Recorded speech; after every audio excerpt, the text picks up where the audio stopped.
ये समझ में नहीं आ रहा है, क्योंकि यहाँ पर 21 मार्च को जब यहाँ पर पुलिस आई थी तो उसने निश्चित तौर पर यहाँ पर ये दिखाया था कि किस तरह से यहाँ पर असलहों की बरामदगी, कैश की बरामदगी हुई थी। बड़ा खुलासा यहाँ पर हुआ था, लेकिन उसके बाद से आखिर पुलिस ने इस दफ्तर को खुला क्यों छोड़ा और यहाँ पर सुरक्षा व्यवस्था क्यों नहीं तैनात की गई? कोई भी व्यक्ति यहाँ कैसे आ रहा था, ये बड़ा सवाल है। यानी पुलिस की भी लापरवाही इसमें जग जाहिर हो रही है कि पुलिस के आला अधिकारियों के संज्ञान में होने के बावजूद यहाँ पर कोई देखभाल नहीं की गई। वो तमाम फाइलें जो अतीक अहमद और अशरफ से जुड़ी हुई है, इनमें तमाम केसेस की फाइलें हैं अतीक अहमद की। बिल्कुल सर्वेश, लगातार ये तस्वीरें अपने दर्शकों तक हम पहुंचा रहे हैं, लेकिन सर्वेश, जहां जहां पर खून के धब्बे, खून के निशान नजर जो आ रहे हैं वो आप दर्शकों तक ना दिखाएं, क्योंकि वाकई इन तस्वीरों को देख के जो दर्शक हैं वो विचलित हो जाएंगे, क्योंकि हर जगह खून के धब्बे, खून के निशान यहां पर नजर आ रहे हैं। और देखिए, ये तस्वीरें हम ब्लर करके भी अपने दर्शकों को दिखा रहे हैं ताकि वो विचलित ना हो जाएं। हालांकि अब पूरा ये जांच का विषय है कि कब ये घटना घटी है, कौन यहां पर ये आया था। और देखिए, ये जो सफेद कपड़े की यहाँ पर हम बात कर रहे हैं, हमारे सहयोगी लगातार बता रहे हैं, क्योंकि इसमें भी खून के निशान है, खून के धब्बे हैं, तो इसको ब्लर करके दिखाया जा रहा है, क्योंकि ये तस्वीरें हम सीधे आपको नहीं दिखा सकते हैं, क्योंकि हर जगह खून के धब्बे, खून के निशान देखने को मिल रहे हैं। और इसीलिए हर वो तस्वीर जो हम आप तक पहुंचा रहे हैं, जो चकिया दफ्तर की तस्वीरें हैं, हर जगह वहां पर धब्बे, निशान नजर आ रहे हैं। हमारे सहयोगी लगातार सर्वेश हमारे साथ बने हुए हैं। सर्वेश, आप जिस कपड़े की बात कर रहे हैं, क्या उस कपड़े को देखकर कुछ अंदाजा लग पा रहा है ये कपड़ा पुरुष का है, महिला का है? क्योंकि ये जो तस्वीर आपने दिखाई थी वो अपने दर्शकों को हम दिखा रही हैं, लेकिन क्या वहां पर आप मौजूद हैं, क्या ये समझ पा रही हैं ये कपड़ा किसका है? देखिए, ये कपड़ा मैं आपको दिखाऊं अगर चल के, तो ये कपड़ा महिला का लग रहा है और व्हाइट कलर का कपड़ा है जिसमें ब्लड आसानी से देखा जा सकता है।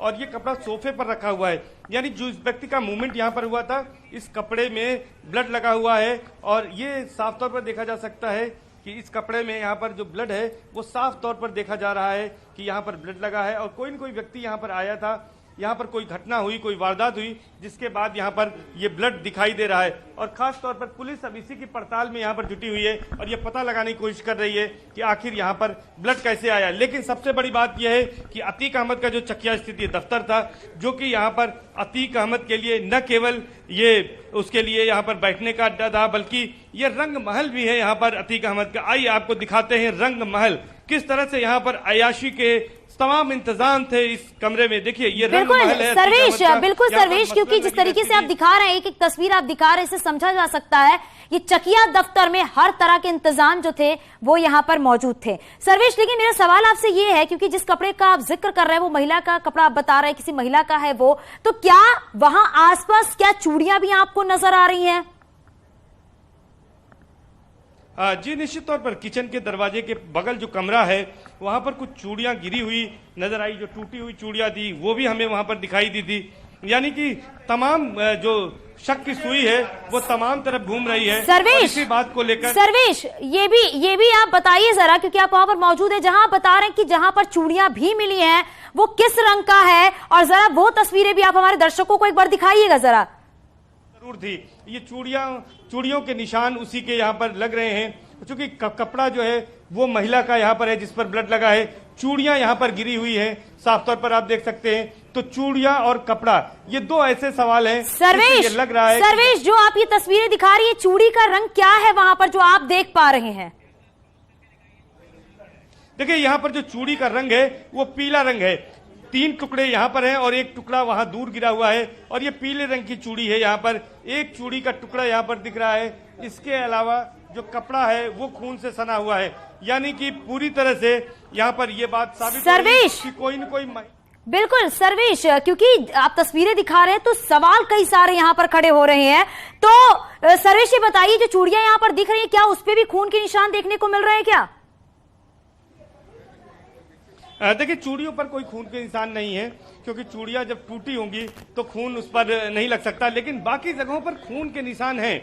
जो सवाल खड़े कर रहे हैं कि आखिर यहाँ पर किसका मूवमेंट हुआ, कौन यहाँ पर आया, सामान कैसे बिखरे हैं, और इसके साथ ही साथ एक जगह नहीं बल्कि कई जगह पर ये ब्लड के निशान हैं। तो ये अपने आप में सवाल जरूर खड़े कर रहा है कि आखिर यहाँ पर कैसे मूवमेंट आया। लेकिन हम बाहर का नजारा दिखाएंगे आपको। इस दफ्तर के बाहर हलचल बढ़ गई है। तमाम लोग यहाँ पर तमाशबीन भी पहुंच गए हैं, जो कि यहाँ पर वेट कर रहे हैं और इंतजार कर रहे हैं। पुलिस फोर्स का भी यहाँ पर मौजूदगी बढ़ रही है। आप देख सकते हैं पुलिस फोर्स दूर भी वहाँ पर खड़ी है, काफी फोर्स आ गई है। अब उच्च अधिकारियों का इंतजार हो रहा है। बिल्कुल सर्वेश, आपके पास वापस लौटूंगी। शिवम भी लगातार हमारे साथ बने हुए हैं। शिवम, आप भी जरा वहां तस्वीरें दिखाइए, क्या आप देख पा रहे हैं वहां पर। और एक बड़ा सवाल ये भी है, जब यहाँ से पैसे, हथियार, ये सारी चीजें बरामद हुई थी, उसके बाद चकिया दफ्तर को आखिरकार पुलिस प्रशासन की तरफ से सील क्यों नहीं किया गया और अब इतनी बड़ी घटना सामने घट गई?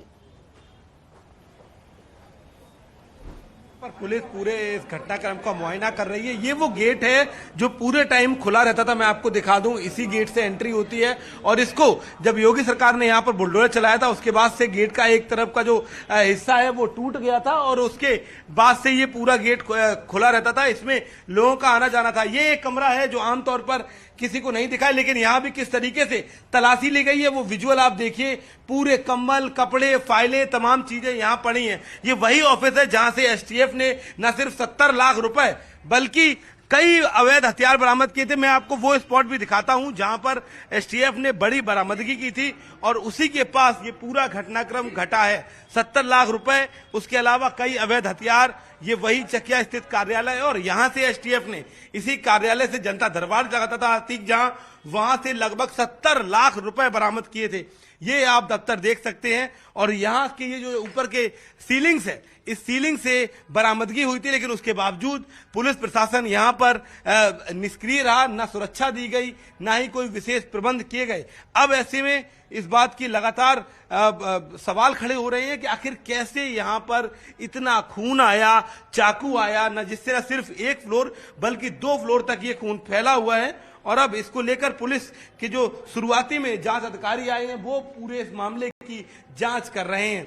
फिलहाल तस्वीर सामने नहीं आई है, ना ही मोटिव समझ आ रहा है और ना अभी तक ऐसा कुछ बॉडी या कुछ ऐसा सामान मिला है जिससे ये क्लियर हो कि आखिर ये खून आया कहां से था। पुलिस के अधिकारी जब फोन पर बात कर रहे थे तो मैंने सुना कि वो इस बात को लेकर तस्दीक कर रहे हैं। शिवम, ये भी बताइएगा, क्योंकि आप ग्राउंड जीरो पर मौजूद हैं, क्या आसपास से कोई ऐसी जानकारी निकलकर सामने आ पाई हो? किसी ने किसी को देखा हो अंदर जाते वक्त? कोई ऐसी जानकारी? देखिए, आपको बता दूं, आम लोग जो हैं वो अतीक का नाम सुनकर डरते थे। इस कार्यालय में आम लोगों का आना जाना नहीं है, कोई बात नहीं करना चाहता। अतीक का खौफ कुछ इस तरीके से है प्रयागराज में कि आप किसी से बात करना चाहें तो अगर आदमी आपको कॉन्फिडेंस में नहीं लेता है तो वो आपसे बात नहीं करेगा। बाहर लोगों की भीड़ जरूर जमा है, लेकिन अगर आप बात करने जाएं तो लोग बात करने से मना कर देते हैं। सामने कब्रिस्तान है, चूंकि कब्रिस्तान सामने है, ऐसे में कोई रिहायशी नहीं है। दूसरी साइड की बात करें तो वहां फ्लाईओवर है सामने, ऐसे में इन दोनों तरफ कोई रहने वाला नहीं है। कि इस कमरे की जहां पर मजार बनी हुई है वहां पर भी पुलिस गई थी। पुलिस को लगा ऐसा ना हो कि यहां पर बॉडी या कुछ ऐसी संदिग्ध चीज मिले, लेकिन वहां पर भी कुछ बरामदगी नहीं हुई है। आम लोग कुछ बोलने को तैयार नहीं है। इस कार्यालय के 2 साइड की बात करें आप, जो मुख्य साइड है, लेफ्ट में कब्रिस्तान है बहुत बड़ा विशाल फैला हुआ, और फ्रंट की बात करेंगे तो वहां पर फ्लाईओवर है। ऐसे में ये सामने और 2 साइड तो लोग पड़ोसी है नहीं। दूसरे साइड की बात करें तो कुछ इस तरीके की ये इतनी ऊंची बिल्डिंग है 3 फ्लोर की कि ऐसे में आसपास वाले लोग ये देख भी नहीं सकते कि अंदर यहां पर क्या हो रहा है। फिलहाल किसी चश्मदीद को अभी तक नहीं देखा गया है। अब जरूर कौतूहल के चलते लोग यहां पहुंचे हैं, मीडिया का जमावड़ा हुआ है और पुलिस लगातार जांच कर रही है। बड़ी बात यह है कि इतनी देर से ऑन एयर ये स्टोरी चल रही है, मीडिया लगातार दिखा रहा है, लेकिन उसके बावजूद अभी तक पुलिस का कोई वरिष्ठ अधिकारी घटनास्थल पर नहीं पहुंचा है, न फॉरेंसिक की टीम पहुंची है। लगातार मीडिया रिपोर्टिंग कर रही है। चाकू हो या वो जो सफेद कपड़ा मिला है वो लोकेशन से मूव हो रहा है, लेकिन पुलिस अधिकारियों का कोई अता पता नहीं है। जो सबसे पहले प्रथम दृष्टा जो लोग पहुंचे थे, जो लोकल थाने की, लोकल चौकी के, वही अभी तक जांच कर रहे हैं। उन्होंने बताया कि अधिकारियों को सूचना दे दी गई है, एफएसएल की टीम को सूचना दे दी गई है, लेकिन कोई नहीं पहुंचा। कई सवाल निकल कर आए हैं इस पूरे घटनाक्रम से। आखिर इस जो कार्यालय बेहद संदिग्ध रहा, जहां से अतीक पूरा शिवम, मैं लौटूंगी आपके पास में। वाकई में एक बड़ी लापरवाही से प्रशासन की कह सकते हैं। और अनुपम भी न्यूज रूम से हमारे साथ में जुड़ गए हैं। अनुपम के पास में कुछ अपडेट है, अनुपम का रुख कर लेते हैं। अनुपम, ओवर टू यू।